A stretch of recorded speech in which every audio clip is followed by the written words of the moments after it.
Bonjour et bienvenue dans cette nouvelle vidéo où je vais vous aider à comprendre les messages de votre corps et vous proposer des techniques pour la libération de ce qui est coincé dans le corps.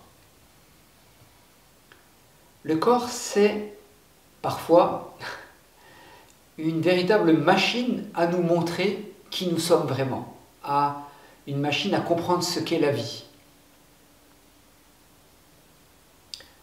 au travers de ce que l'on peut ressentir, des douleurs, des contractions, des choses qui compriment, qui piquent, qui font mal, au travers de la maladie, au travers d'une maladie grave, vont s'exprimer des émotions positives, vont s'exprimer des émotions négatives.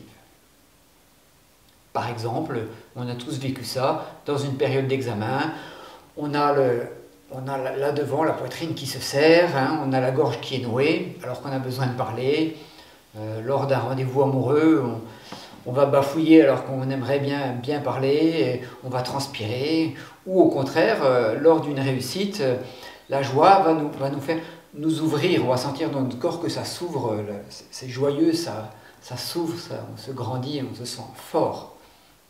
Voilà un petit peu des exemples de manifestations dans le corps de nos émotions. Le corps nous montre ce qui se passe. Alors c'est important parce que ça nous oblige à être nous-mêmes, à être vrai, à être soi-même, à être vrai, à être vraiment soi. Par exemple, au cours d'une dispute, il y a une dispute, on peut ne pas donner son avis et garder pour soi. Dans une situation, on va dire, politique, sociale, on peut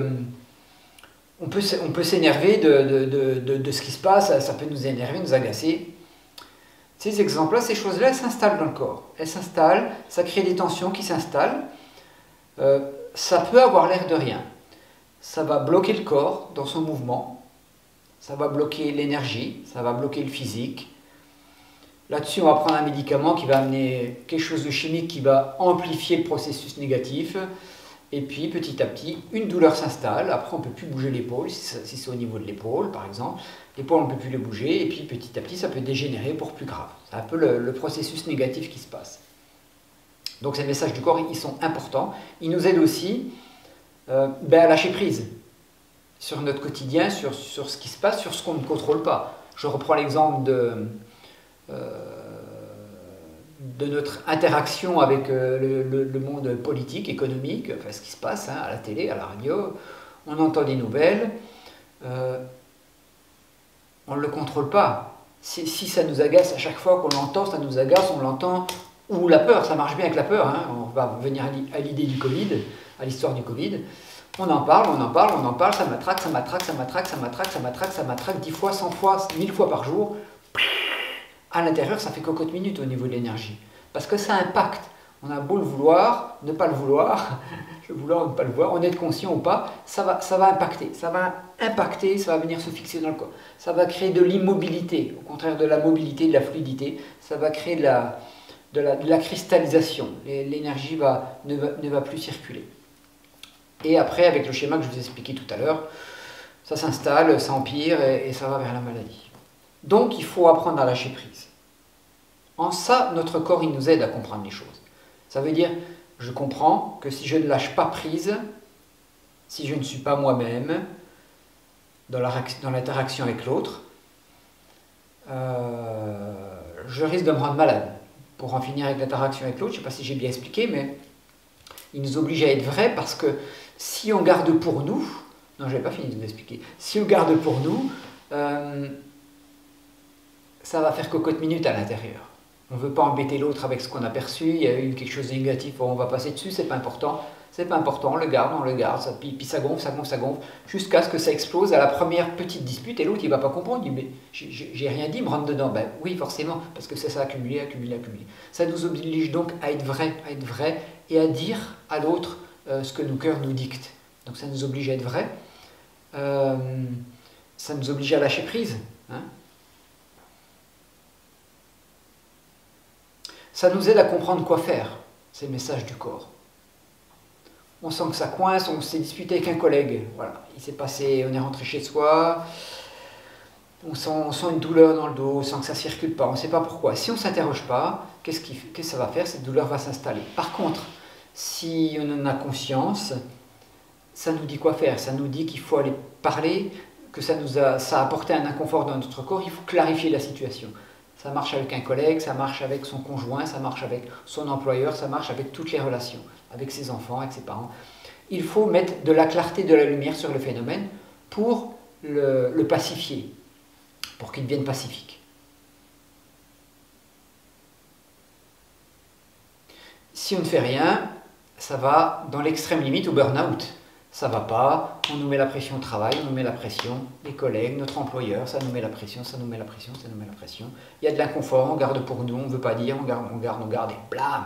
À un moment donné, moi j'ai vu des gens en soins qui ne comprennent pas ce qui leur arrive. Ça fait qu'ils sont chez eux, ils ne peuvent plus rien faire, ils ne peuvent plus mettre un pied devant l'autre. C'est juste hallucinant ce phénomène. C'est chaud comme phénomène. Des gens qui étaient hyper actifs, qui donnaient beaucoup, ils en sont réduits à se poser le cul dans le canapé, ils ne peuvent rien faire d'autre. C'est juste gravissime. Heureusement, on peut petit à petit comprendre les choses et revenir, et bien entendu, ça se soigne.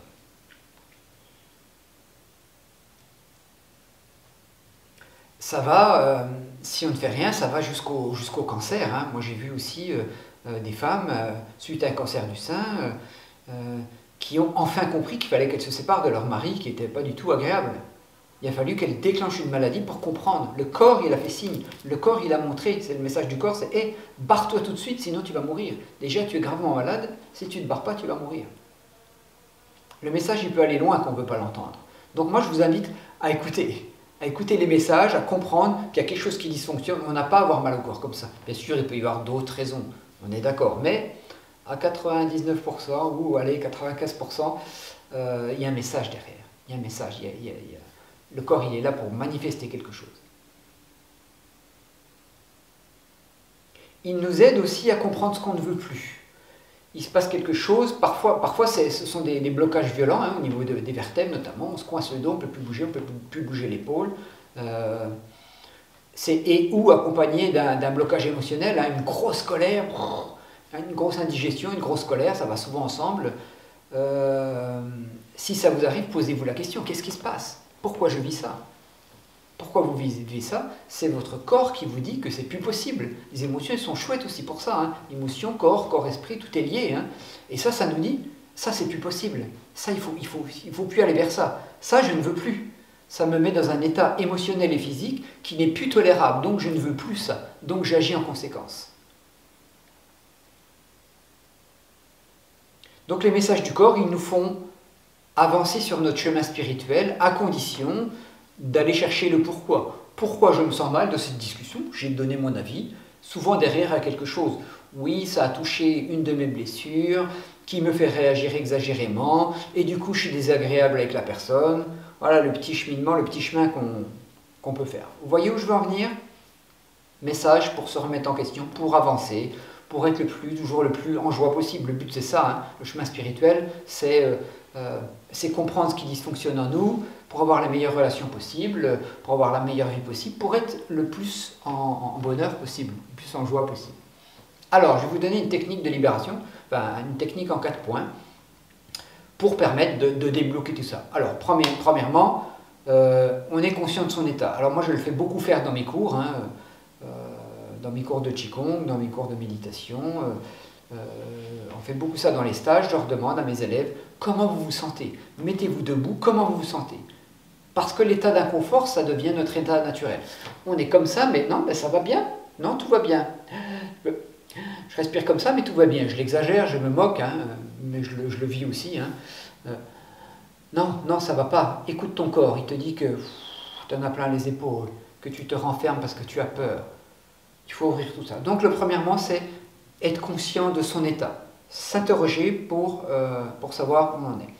Le deuxièmement que je vous propose, c'est apporter de la fluidité. Alors le Qigong, il est bien pour ça. Si vous avez d'autres techniques, c'est très bien.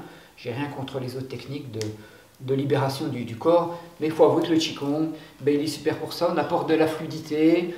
on respire tranquillement, on n'a pas à faire un travail psycho-émotionnel, aller rechercher le pour ou contre. On débloque, on débloque. On débloque, on laisse faire, on donne de la fluidité. Voilà, ça c'est le deuxième élément qui nous permet de débloquer ce blocage. On débloque les blocages, c'est comme ça. Donc troisièmement, on va se mettre en position de méditation et on va venir respirer dans la douleur. Si on a mal à l'estomac, on va imaginer qu'on inspire dans l'estomac, qu'on étire légèrement, sans trop tirer sur le souffle, mais qu'on étire légèrement, et qu'on contracte, on expire, enfin on ne contracte pas, on expire. On inspire, on vient inspirer tout doucement, forcer, relâcher. On amène de la lumière, on amène de la guérison, on expire la négativité, on expire la douleur. Tout doucement, tout doucement, tout doucement. Et en quatrièmement, à la suite de ça, prenez un moment pour interroger la douleur. Ça veut dire que vous allez demander à votre corps, vous allez demander à votre estomac, mais pourquoi je ressens cette douleur? Qu'est-ce qui s'est passé pour que je ressente cette douleur? La première chose qui vient, ça va être la bonne. Vous allez voir qu'il y a quelque chose qui va vous traverser l'esprit, vous allez dire, bah non, non c'est mon mental, tout ça. Souvent, la première chose qui vient, c'est la bonne réponse. C'est là-dessus qu'il va falloir travailler. Donc une fois que vous savez pourquoi, voilà, dispute avec ma collègue de travail il y a 3 jours. Ah bon, je ne savais pas que ça m'avait impacté. Si c'est ce qui vient, allez réfléchir pourquoi ça vous a touché, qu'est-ce que ça a mis en œuvre. Votre estime de vous-même, votre amour de vous-même, qu'est-ce que ça a mis en œuvre? Est-ce que vraiment cette personne était négative? Est-ce qu'elle a juste servi de miroir pour que vous veniez réparer quelque chose? Voilà. Tout un tas de questions à se poser. Et après, se pardonner, pardonner à l'autre personne, un petit Ho'oponopono, et comme ça, on nettoie toute la négativité à l'intérieur de soi. Voilà, j'espère que cette vidéo elle va vous être utile. C'est comme ça qu'on avance sur son chemin, en se posant des questions, en libérant ce qui est bloqué, parce que sinon on accumule, on accumule, on accumule. Je ne vous refais pas le topo, hein, et ça va vers des choses désagréables. Il faut se libérer, tout ce qui est dehors n'est plus dedans, et ça, c'est une bonne règle. Je vous souhaite une bonne continuation, je vous dis à très bientôt pour d'autres vidéos. Mettez un pouce, partagez cette vidéo, inscrivez-vous à la chaîne si ce n'est pas encore fait, je vous en remercie très beaucoup, tout plein. Merci.